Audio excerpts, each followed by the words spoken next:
বহির্বিশ্বের মতো বাংলাদেশেও প্রথমবারের মতো যাত্রা শুরু করলো ফ্যাশন সচেতন নতুন উদ্যোগ ডিক্লেটার বাংলাদেশ, যেখানে পুরনো ব্যবহার না করা জামা বিক্রি করবে প্ল্যাটফর্মটি।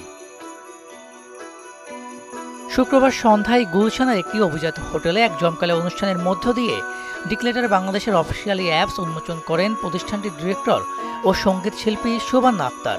এ সময় প্রতিষ্ঠানটির ম্যানেজিং ডিরেক্টর ও ছবি অঙ্কনের তারকারা উপস্থিত ছিলেন।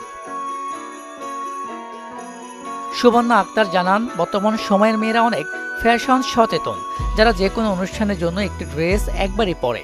তাদের জন্য এটি হতে পারে ওয়ান স্টপ সলিউশন। ডিক্লেটার বাংলাদেশ হচ্ছে মেয়েদের অ্যাক্সেসরিজ বিক্রি বা কেনার একটি জায়গা, যেখান থেকে আমরা খুব সহজেই কারো ইউজড বা আনইউজড অ্যাক্সেসরিজ, বিশেষ করে মেয়েদের, ওগুলো আমরা কিনতে পারবো এবং বিক্রিও করতে পারবো। তো এই উদ্যোগটা মাথায় নেওয়ার প্রধান কারণ হচ্ছে অ্যাজ এ গার্ল আমি এই সেম প্রবলেমটা ফেস করেছি মোস্ট অফ দ্য টাইম। যখন আমার কোনো ইভেন্ট থাকে, কোনো প্রোগ্রাম থাকে, আমাকেও প্রচুর শপিং করতে হয়। সো অনেক সময় দেখা যায় একটা শুটিংয়ের একটা ড্রেস একবারই পরা হচ্ছে, দুবার পরা হচ্ছে, এটার জন্য অনেক সময় বাজেটও থাকে না, বাজেটলেস থাকে।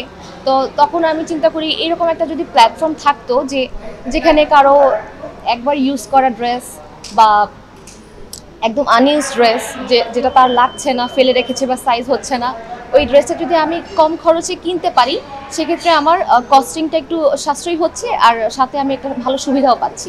এই যে মার্কেট প্লেস থেকে বাংলাদেশের সকল ধরনের নারী, সাধারণ নারী, সেলিব্রিটিস, সব ধরনের মেয়েরাই সুবিধাটা নিতে পারবে। পরিবেশ সুরক্ষা, অর্থ সাশ্রয় আর নতুন করে ব্যবহার সব মিলিয়ে এই উদ্যোগ সাড়া ফেলবে সকলের মধ্যে, এমন প্রত্যাশা সংশ্লিষ্টদের। মিসবাহ রহমান, মোহনা ডিজিটাল।